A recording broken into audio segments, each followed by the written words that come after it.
مولاي صل وسلم دائما أبدا على حبيبك خير من الصراط المستقيم والصلاة والسلام على سيد الأنبياء والمرسلين وعلى آله وأصحابه أجمعين أما بعد أعوذ بالله من الشيطان الرجيم بسم الله الرحمن الرحيم يا أيها الرسل كلوا من الطيبات واعملوا صالحا صدق الله العظيم. تو گزشتہ دو ہفتوں سے مہر کے متعلق ضروری اور اہم مسائل ہمارے سامنے آئے. مہر یہ لڑکی کا اعزازی حق ہے. شوہر اپنے بیوی کو جو رقم دے گا مہر کے نام سے وہ بطور اعزاز کے ہوگا، بطور اجرت کے نہیں. مہر لڑکی کو اعزازاً دیا جائے گا، اکراماً دیا جائے گا، اجرتاً نہیں دیا جائے گا. کیونکہ اگر ہم مہر کو اجرت سمجھتے ہیں تو پھر زینا اور نکاح میں فرق کیا بچے گا؟ تو مہر یہ لڑکی کا اعزازی حق ہے. جب اعزازی حق ہے اس کو اکراماً دیا جائے گا تو پھر خوش دلی سے دینا چاہیے، اور دینے کے بعد تان اور طنز نہ ہو. کیونکہ ہم جو مہر دے رہے ہیں وہ اس کا حق ادا کر رہے ہیں، کوئی احسان نہیں کر رہے. آپ کو شاید یاد ہوگا ایک مرتبہ یہ بات کہی گئی تھی کہ ہم نماز پڑھتے ہیں مسجد میں، نماز اللہ کا حکم ہے، پورا کرتے ہیں مسجد میں، تو ہمارے نزدیک نماز کا بھی ادب اور احترام ہے، اور جس جگہ پر نماز پڑھی جاتی ہے اس جگہ کا بھی ادب اور احترام ہے. نماز اللہ کا حکم ہے، اس کے ادائیگی کی جگہ مسجد ہے، تو ہم نماز کا بھی اکرام کرتے اور نماز ادا کرنے کی جو جگہ ہے یعنی مسجد اس کا بھی اکرام کرتے ہیں. ایسے ہی حج اللہ تعالیٰ کا بڑا حکم ہے، اس کے ادائیگی کی جگہ حرم اور اس کا اطراف ہے. جیسے ہم حج کو قابل عظمت سمجھتے ہیں اور بہت بڑی عبادت سمجھتے ہیں، اسی طریقے سے جس جگہ پر حج کیا جاتا ہے ہم اس کو بھی قابل عظمت سمجھتے ہیں. کوئی اگر بیت اللہ کی طرف تھوکے تو ہم منع کرتے ہیں، کوئی بیت اللہ کی طرف پیر کرے ہم منع کرتے ہیں. تو جیسے حج کی عظمت ہے، جس جگہ پر حج کیا جاتا ہے اس کی بھی عظمت ہے. نماز کی عظمت ہے تو نماز کو ادا کی جانے والی جگہ یعنی مسجد اس کی بھی عظمت ہے. حج کی ہمارے دلوں میں عظمت ہے تو جس جگہ پر حج کیا جاتا ہے یعنی حرم اور اس کا اطراف اس کی بھی ہمارے دلوں میں عظمت ہے.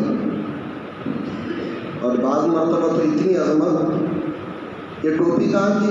بولے یہ ٹوپی مدینے کی ہے نا، حالانکہ اس پر لکھا ہوا ہے میڈ ان چائنا یہ اور وہ ترکی. نہیں بولے اس کو مدینے کی ہوا لگی ہے، اس کو مکہ مکرمہ کی ہوا لگی ہے. تو حج بہت بڑی عبادت ہے، اور جہاں اس عبادت کو ادا کیا جاتا ہے اس جگہ اور اس مقام کو بھی ہم بہت مقدس سمجھتے ہیں. نماز بڑی عبادت، اس کو ادا کرنے کی جگہ مکرم مقدس. حج بڑی عبادت، اس کے ادائیگی کی جگہ مقدس. تو ایسے ہی زکوٰۃ بڑی عبادت ہے، اس کو سمجھیں ہم. صدقہ بڑی عبادت ہے، زکوٰۃ بڑی عبادت، صدقہ بڑی عبادت. تو زکوٰۃ اور صدقے کو جو ادا کرنے کی جگہ ہے کون ہے؟ وہ غریب ہے، مسکین ہے، مفلس ہے.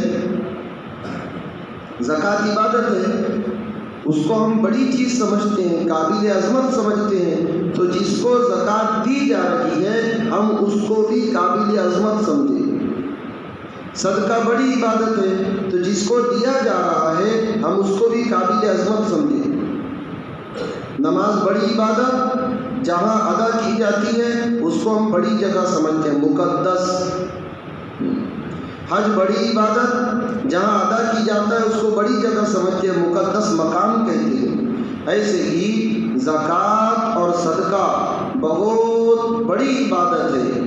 زکوٰۃ اور صدقے کا جو مصرف ہے، زکوٰۃ اور صدقے کے ادائیگی کی جو جگہ ہے، مسکین کی شکل میں اور مفلس کی شکل میں، غریب اور ضرورت مند کی شکل میں، تو یہ جو مفلس ہے، غریب ہے، نادار ہے، ضرورت مند ہے، ہم ان کو بھی قابل عظمت سمجھیں۔ اب زکوٰۃ وہ تو ہمارے مال کا گندا مال ہے، صدقہ بیماری کو دور کرنے کے لیے۔ جب زکوٰۃ اور صدقہ جو ہمارے کل مال کا گھٹیا مال ہے زکوٰۃ، تو جب ہم وہ گھٹیا مال جس آدمی کو دے رہے ہیں اس آدمی کو افضل سمجھنا ہے، اچھا سمجھنا ہے، تو مہر تو فرض ہے، مہر تو واجب ہے، مہر تو بیوی کا حق ہے۔ جب ہم اس کو دیں گے تو دیتے وقت بیوی کی عظمت دلوں میں ہو، اس کی حقارت دلوں میں نہ ہو، دینے کے بعد اس کی محبت میں کمی نہ آئے۔ نماز عبادت، اس کے ادائیگی کی جگہ بہت بڑی، مسجد میں تھوکنے نہیں دیتے کس کو، ناپاک آدمی کو مسجد میں ٹھہرنے نہیں دیتے، کیوں؟ نہیں بھائی یہ تو نماز پڑھنے کی جگہ ہے، یہ تو نماز ادا کرنے کی جگہ ہے۔ حج بڑی عبادت تو اس کے ادا کرنے کی جو جگہ ہے حرم اور اس کا اطراف، اس کی بہت عظمت ہمارے دلوں میں، بہت عظمت۔ بولے وہاں کا گھاس نہیں کاٹنا، وہاں کے جانور کا شکار نہیں کرنا، وہاں کی ایک ایک چیز مکرم، ایک ایک چیز محترم، کہ اس کا اکرام ہو، اس کا احترام ہو۔ تو زکوٰۃ اور صدقہ یہ بھی عبادتیں ہیں، جس کو دی جائے گی اس کو بھی محترم سمجھنا، یعنی اس کا بھی احترام، اس کو بھی مکرم سمجھنا، یعنی اس کا بھی اکرام کرے۔ تو زکوٰۃ ہے، صدقہ ہے، یہ تو ہمارے مال کا، زکوٰۃ تو گندا مال ہے، صدقہ بیماری کے دفاع کے لیے ہے، بیماری سے حفاظت کے لیے ہے۔ تو جب صدقہ اور زکوٰۃ جس کو دی جائے گی اس کو مقدس سمجھنا ہے، مکرم سمجھنا ہے، محترم سمجھنا ہے۔ تو مہر جو بیوی کا حق ہے، مہر جو فرض اور واجب ہے، جب بیوی کو دیا جائے تو دیتے وقت اس کی عظمت ہونا، بار سمجھ کر، بوجھ سمجھ کر، تاوان اور جرمانہ سمجھ کر مہر نہیں دینا۔ اسی کو قرآن نے کہا آتوا النساء صدقاتہن نحلا، کہ تم بیویوں کا مہر دو خوش دلی کے ساتھ، کہ تمہارے پیشانی پر بل نہ آئے، پیشانی پر بل نہ آئے، دیتے وقت بار محسوس نہ ہو، خوش دلی کے ساتھ۔ کبھی ایسا ہوگا بیوی کہ نہیں رکھ لو تم، بہت دھیان سے سنیں، کیونکہ ہمارا علاقہ ہی عجیب علاقہ ہے، شوہر کہے تیرا مہر لے، بیوی کہ نہیں رکھ لو تم، ہم اس سے کہیں گے پہلے تیرے ہاتھ میں دے، پہلے تیرے ہاتھ میں۔ جب بیوی کلیتاً یعنی پورے طور پر اس روپیے سونے چاندی کی مالکہ بن جائے، اس مال پر اس کا قبضہ ہو جائے، پھر وہ کہے کہ یہ لو میری طرف سے اب تم رکھ لو۔ فَإِن تِبْنَ لَكُمْ عَنْ شَيْءٍ مِّنْهُ نَفْسًا فَكُلُوهُ هَنِيئًا مَرِيئًا، کہ بیوی اگر خوش دلی سے مہر واپس دے دے تو شوہر اس میں سے کھا سکتا ہے، اور وہ بھی کھائے گا تو ناگواری کے ساتھ نہیں، ہچکچاہٹ کے ساتھ نہیں۔ فَكُلُوهُ هَنِيئًا مَرِيئًا، اب خوشی خوشی کھاؤ۔ تو مہر یہ بیوی کا اعزازی حق ہے، مہر اللہ تعالیٰ کا حکم ہے وجوب کی شکل میں، مہر اللہ تعالیٰ کا حکم ہے فرض کی شکل میں، اور بطور اعزاز کے، بطور اکرام کے شوہر بیوی کو دے گا۔ اب دینے کی صورت کیا ہے؟ ہم نے تو نکاح کے وقت نہیں دیے، اب دینا ہے تو اس کی ایک صورت یہ ہے کہ مہر دیتے وقت کم سے کم ہم 2 گواہوں کو وہاں پر رکھیں۔ ایسا کرنا فرض نہیں ہے، واجب نہیں ہے اور ضروری بھی نہیں ہے، لیکن اچھی بات ہے۔ اگر ہم میں سے کسی نے مہر نہیں دیا، اس کا مہر ادھار باقی ہے، جب وہ اپنے بیوی کو مہر دینے جائے گا تو اس کے رشتہ داری میں یا اپنے رشتہ داری میں 2 لوگوں کو بطور گواہ کے رکھے، 2 لوگ اپنے ساتھ لے جائیں اور یہ تیرا مہر۔ اور اگر گواہوں کے بغیر دے دیا تو بھی مہر ادا ہو جائے گا، تو بھی مہر ادا ہو جائے گا۔ وہ تو گواہ اس لیے ہے تاکہ آگے چل کر اگر بیوی اپنی زبان میں کہے کہ مکر گئی، بدل گئی، بیوی انکار کر دے کہ آپ نے میرا مہر نہیں دیا، ایسے وقت وہ 2 لوگ کہے کہ نہیں ہم گواہ تھے، ہمارے سامنے دیا، اس لیے ورنہ وہ فرض اور واجب نہیں ہے۔ کہ مستقبل میں آئندہ زمانے میں بیوی اگر مہر کے دینے کا انکار کرتی ہے تب ان 2 گواہوں کی ضرورت پڑے گی۔ تو مہر یہ بیوی کا اعزازی حق ہے، اعزازی حق۔ اب مہر میں کیا دینا چاہیے اس کو سمجھے ہم، کیونکہ بعض لوگ جو لالچی ہوتے ہیں، بعض لوگ جو لالچی ہوتے ہیں، حریص ہوتے ہیں، وہ کیا کرتے ہیں؟ بھائی تم ایک کام کرو، بشکل زیور مت دو۔ بہت دھیان سے سنیں، سمجھے ذرا اس کو۔ اگر کوئی آدمی، لڑکے والے یہ کہیں ہم مہر دیں گے بشکل زیور، اور لڑکی والے کہیں کہ نہیں تم بشکل زیور مت دو، ادھار باندھ دو، ادھار باندھ دو، تم ایک کام کرو بشکل زیور مت دو، مہر اندر طلب طے کر دو، تو ایسے لڑکی والے حریص اور لالچی ہے، وہ لوگ دیندار نہیں ہو سکتے۔ وہ کیا سوچتے ہیں کہ اگر انہوں نے بشکل زیور مہر دے دیا تو پھر وہ جو زیور آنے والا ہے لڑکے والوں کی طرف سے وہ نہیں آئے گا۔ بھائی بزرگوں دوستو، لڑکے والوں کا لڑکی کو بطور تحفہ اور بطور ہدیے کے سونا چاندی روپیے پیسے دینا، لڑکے والوں کا لڑکی کو یعنی دلہن کو بطور تحفہ اور بطور ہدیے کے سونا چاندی روپیے پیسے دینا نہ فرض ہے نہ واجب ہے۔ ہاں مہر دینا فرض اور واجب ہے، تو وہ ایک رسمیت کی وجہ سے نہیں، مودی میں سونا دینا پڑے گا، زیورات دینے پڑے گے، شاید دلہن لانے کے لیے جا رہے تو اس کے گلے میں کچھ ڈالنا پڑے گا، تو وہ ایک رسمیت کی وجہ سے لوگ اللہ کے بڑے حکم کو پورا کرنے سے رکے ہوئے ہیں۔ کتنے لوگ، ہم میں سے اکثر کو تجربہ ہوگا، کتنے لوگ ایسے ہیں جنہوں نے لڑکی کو مہر کی رقم سے زیادہ سونا دے دیا،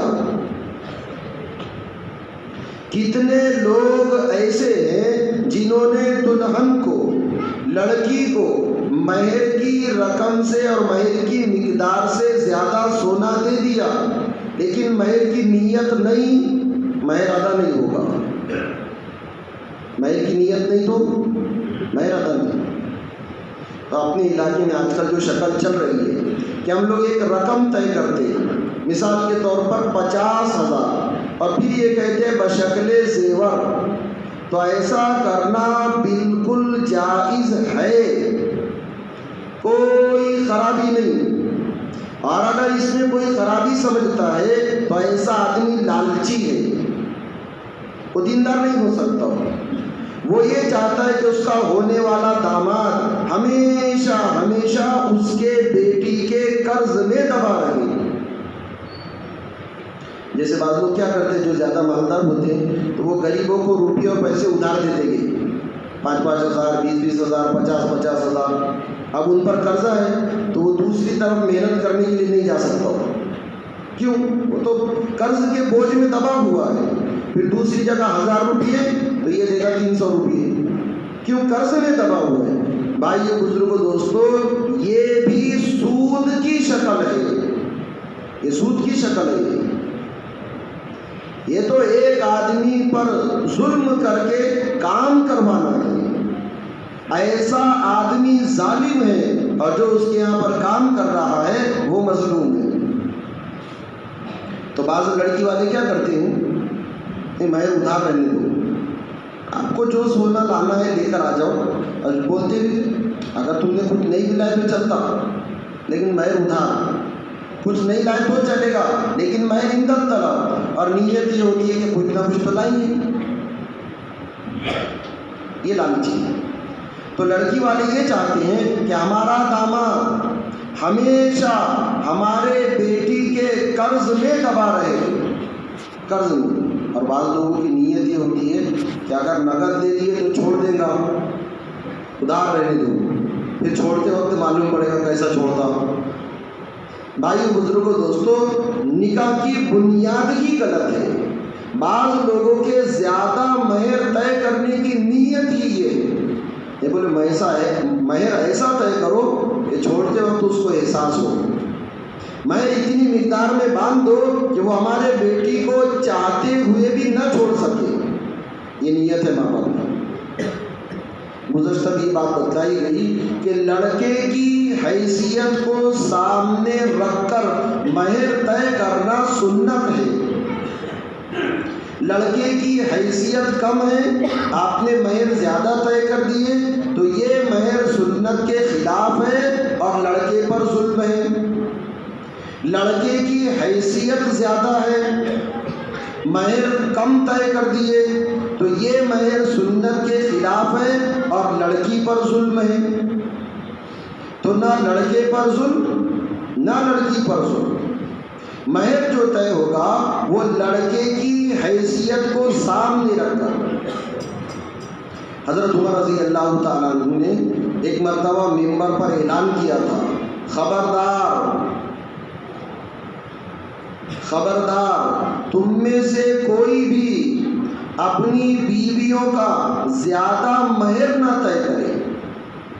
ایک بوڑھی عورت نے جب یہ بات سنی تو آئی حضرت عمر رضی اللہ تعالیٰ عنہ کے پاس اور کہنے لگی، امیر المومنین، آپ نے زیادہ مہر باندھنے سے منع کر دیا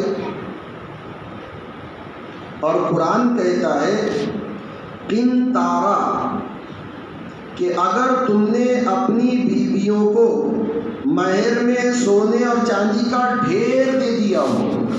قنطارہ کہ اگر تم نے اپنی بیویوں کو مہر میں سونے اور چاندی کا ڈھیر دے دیا ہو تو اب اس کو واپس مت لو. جب ایک مرتبہ مہر طے ہو گیا، تم نے دے دیا، اب ہم اس کو واپس. بعض مرتبہ ایسا ہوتا ہے، اس کو سمجھے ذرا. مہر طے کیے 50,000. یہ چیزیں واضح ہونا چاہیے. مہر طے ہوا 50,000، زیور لے جا رہے ہیں 70,000 کے. مہر طے ہوا 50,000، زیورات جا رہے ہیں 70,000 کے. تو 50,000 کا سونا اس کی تو وہ لڑکی اور دلہن مالکہ بن جائے گی، اور یہ جو 20,000 ہے یہ بطور عاریت کے ہوگی. یعنی یہ کہا جائے گا کہ دلہے والوں نے دلہن کو 20,000 اوپر کی جو زیورات دی ہیں وہ استعمال کے لیے دیے. مالک بنایا ہے 50,000 کا، اور جو 20,000 زائد ہے وہ تو استعمال کے لیے دیے ہیں، جب چاہے گی ہم دے دیں گے. لیکن کبھی ایسا ہوتا ہے لڑکے والے سوچتے ہیں کہ 50,000 مہر طے کیے اور 20,000 اوپر زائد، یہ پورا کا پورا بولے ہماری طرف سے، یہ 50,000 مہر اور 20,000 ہدیہ. جو لوگ مہر طے کرتے وقت بیٹھتے ہیں وہ سمجھے، اور اگر سمجھ میں نہیں آیا تو پھر مہر طے کرتے وقت ہم نے کوئی رائے نہیں دینا، پھر رائے مت دو. تو اگر 50,000 مہر طے ہوا، سونا اور چاندی زیورات ہے 70,000 کے، تو وضاحت کر دو کہ دیکھو 50,000 تو تمہارا مہر ہے، اور یہ جو 20,000 روپیے ہے نا، یہ 20,000 کا سونا ہماری طرف سے ہدیہ۔ اب پورے 70,000 روپیے کا جو سونا ہے وہ لڑکی مالکہ بن جائے گی۔ دوسری صورت، ہم نے طے کیے تھے 50,000، زیورات لیے ہیں 70,000 کے، اور کوئی وضاحت نہیں کیے، صاف ستھری بات نہیں ہوئی، تو 50,000 کی لڑکی مالکہ بنے گی، اور یہ جو 20,000 ہے وہ 20,000 لڑکی کے پاس بطور عاریت کے رہے گا، یعنی لڑکی اس 20,000 کے سونے کو استعمال کرے گی، اس کی مالک نہیں بنے گی۔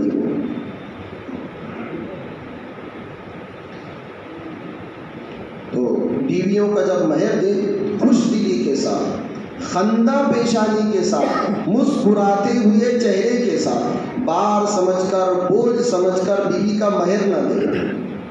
گزشتہ یہ بات بتلائی گئی کہ اگر کسی نے بیوی کا مہر نہیں دیا اور بیوی دنیا سے چلی گئی، شوہر باقی ہے، بیوی چلے گئی، شوہر باقی ہے، بیوی چلے گئی، اب مہر نہیں دیا، تو ہم لوگ مسئلہ پوچھتے ہیں، وہ میرے بیوی کا مہر میں ایک کام کرتا مدرسے میں دے دیتا۔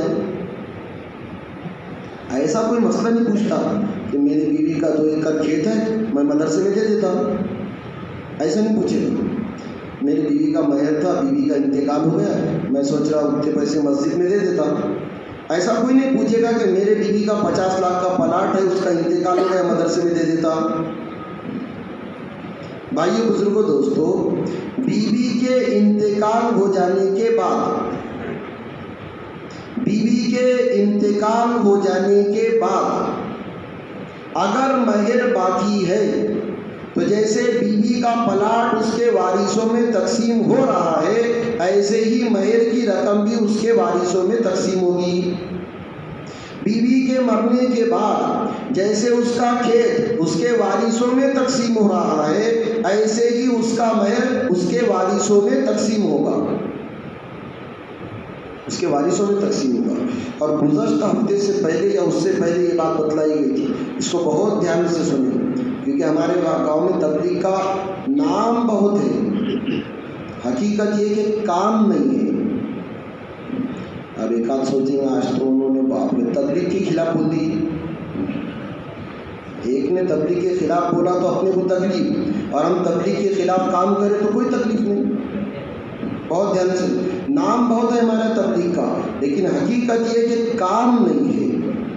جتنے لوگ ہمارا جمعہ میں ہوتے اتنے شب گزاری میں ہوتے کیا سنیچر کو؟ یہ تبلیغ کا کام کہاں پر؟ گشت میں دیکھو کتنے لوگ ہیں، مشورے میں کتنے لوگ ہیں، تو نام بہت ہے۔ ہم تبلیغ کے خلاف کوئی بات سننے کو تیار نہیں، تبلیغ کے آواز مت نکالنا، تبلیغ کے خلاف کچھ نہیں سنیں گے، لیکن کریں گے ہم تبلیغ کے خلاف، عجیب تبلیغ ہے۔ تو بھائی بزرگوں، دوستوں، گزشتہ ہفتے یا اس سے 1-2 پہلے ہفتے ایک بات بتلائی گئی تھی، اللہ کرے کہ یہ نحوست ہمارے گاؤں سے اور پورے عالم سے ختم ہو جائے۔ کیا ہے وہ نحوست؟ گزشتہ ہفتے یا اس سے پہلے ذہن میں نہیں ہے، یہ بات بتلائی گئی تھی کہ اگر کسی کا انتقال ہوا، انتقال ہونے کے بعد جس دن کوئی مرتا ہے اس دن اس کے گھر میں کھانا بنتا ہے، تو انتقال ہونے کے بعد مرنے والے کے مال میں سے، بہت دھیان سے سنیں ہم، انتقال ہونے کے بعد مرنے والے کے مال میں سے اگر کھانا بنایا گیا تو اس کھانے کا ایک ایک لقمہ ہم سب کے لیے، آنے والے مہمانوں کے لیے حرام ہے، ایک ایک لقمہ حرام ہے۔ اور اب اگلی بات ذرا دھیان سے سنو، کسی کا انتقال ہوا تھا اور مرنے والے کے مال میں سے وہ کھانا بنا ہے میت کے دن، اور ہم نے ایک لقمہ کھایا، ایک لقمہ، کیا نقصان ہوگا؟ ان العبد لا يقذف اللقمة الحرام في جوفه ما يتقبل منه عمل 40 يوما۔ وہ ایک لقمے کی نحوست کا اثر یہ ہوگا کہ 40 دن تک 40 دن تک اس کی کوئی عبادت قبول نہیں ہوگی۔ اگر امام صاحب نے کھا لی اور نماز پڑھا رہے تو ان کی نماز نہیں تو باقی کی کیا؟ مؤذن صاحب نے کھا لی اذان دی ہے تو ان کی اذان نہیں۔ تو بھائیو بزرگوں دوستو، ایک لقمہ حرام کا اس کی نحوست یہ ہے کہ 40 دن تک کوئی عبادت قبول نہیں۔ اس لیے ہم سب طے کریں کہ اگر ہمارے گاؤں میں کسی کا انتقال ہوتا ہے، ہمارے گاؤں میں، ہمارے محلے پڑوس میں، چاہے ہمارا قریبی رشتہ دار ہو، ہم تو اس کے گھر پہ نہیں کھائیں گے، کریں گے بھائی اس کی فکر۔ اب ایک آدھ سوچ رہا ہوگا کہ بھائی کام کرتے کائی کو اس کے مال میں سے بناتے ابو، ہم تو بڑے خیر خواہ لوگ ہیں، ہم تو بڑے سخی لوگ ہیں، اب 2-4 لوگ مل کر لیں گے۔ اب دوسرا جملہ ذرا دھیان سے سنیں۔ میت کے دن، جس دن اس کا انتقال ہوا، میت کے دن اگر میت کے مال میں سے کھانا بنا ہے تب تو حرام ہے، اور میت کے دن میت کے مال میں سے کھانا نہیں بنا بلکہ اس کے دوستوں نے رقم جمع کر کے کھانا بنایا ہے، تب بھی ایسا کھانا محلے والوں کے لیے اور گاؤں والوں کے لیے جائز نہیں ہے۔ پوری بات کا خلاصہ یہ ہے کہ محلے والوں کے لیے، گاؤں والوں کے لیے، قریب والوں کے لیے میت کا مال ہے تب بھی جائز نہیں، اور میت کے مال میں سے نہیں ہے، اس کے دوست و احباب نے چندہ کیا ہے پھر کھانا بنایا تو بھی جائز نہیں۔ ہاں باہر کے لوگ ہیں، کوئی انتظام نہیں ہے، وہ بیچارے مجبور ہیں، کھا لیں گے، لیکن وہ باہر والے بھی میت کے مال میں سے نہیں کھائیں گے۔ ایک نحوست اللہ کا احسان ہے، ہمارے گاؤں سے ختم ہو گئی۔ وہ پہلے مصلی بچھاتے تھے امام صاحب کے کھڑے رہنے کے واسطے، ذرا دھیان سے سننا، حالانکہ کتنا کپڑا رہتا ہوں، 1 زیرہ 1.5 یا 2 فٹ کا کپڑا ہوتا ہے، وہ کپڑا اگر میت کے مال میں سے ہے، وہ کپڑا اگر میت کے مال میں سے 2 فٹ 2.5 بھی بہت ہو گئے، 2 سے بھی کم، اتنا کپڑا اگر وہ بھی میت کے مال میں سے تھا تو ہم وارثوں کی اجازت کے بغیر کسی کو دے نہیں سکتے۔ وارثوں نے دے دیا تو وارث گناہ گار، اور کسی نے لے لیا تو لینے والا گناہ گار، دے نہیں سکتے۔ اس لیے مرنے کے بعد یہ جو ہم مسجد میں دے رہے ہیں، مدرسے میں دے رہے ہیں، اور غریب کو، یہ سب بات کی چیزیں ہیں۔ سب سے پہلا کام مرنے کے بعد اس کے کفن دفن کا سامان لو، اور جتنے لوگوں نے میت کے مال میں سے کھرنے کھائے قبرستان میں، وہ تو سچی پکی توبہ کرے، جائز ہی نہیں۔ تو مرنے کے بعد میت کے مال میں سے سب سے پہلا کام کفن دفن کا سامان، اس کے مال میں سے، کوئی دوسرا اگر کرے تو بہت اچھی بات ہے، لیکن کوئی نہیں ہے تو میت کے مال میں سے کفن دفن کا سامان، کفن ہے، وہ پٹلیاں ہیں، قبر کا کھودنا ہے، ہالو ہے، عطر ہے، کافور ہے، صابن وغیرہ کی ضرورت کا سامان۔ بھائیو بزرگوں دوستو، علماء نے یہاں تک لکھا ہے کہ مرنے والا جن کپڑوں کو پہنتا تھا، مرنے والا جن کپڑوں کو پہنتا تھا،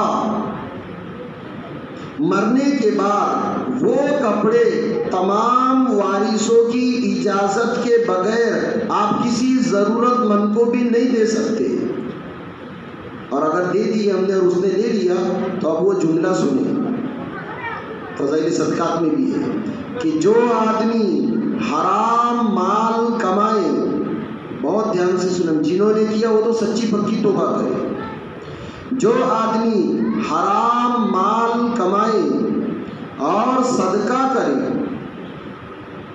حرام مال کمائے، اور یہ حرام ہی ہے کیونکہ ابھی اس پر وارثوں کا قبضہ ہے، ہم اگر کسی محلے والے کا مال چھین لے تو حرام ہے، ایسے ابھی باپ کی میراث تقسیم نہیں ہوئی اور ہم نے قبضہ کر لیا، یہ بھی حرام ہے، پھر اب مسجد میں دے رہے، مدرسے میں دے رہے، ضرورت مندوں کو دے رہے، تو یہ جملے ذرا دھیان سے سنیں کہ کوئی آدمی حرام مال جمع کرے پھر اس کو صدقہ کرے، وَيَرْجُو بِهِ الثَّوَابَ، اور ثواب کی امید کرے، تو وہ ایسا ہے جیسا کہ خنزیر کو ذبح کرے اور اس کا گوشت مسلمانوں میں تقسیم کرے۔ تو سب سے پہلا کام تجہیز و تکفین، کفن دفن کا سامان، اس کے بعد کیا کرنا ہے اس کو انشاءاللہ آئندہ سمجھیں گے، ابھی سنتوں سے فارغ ہو جائے۔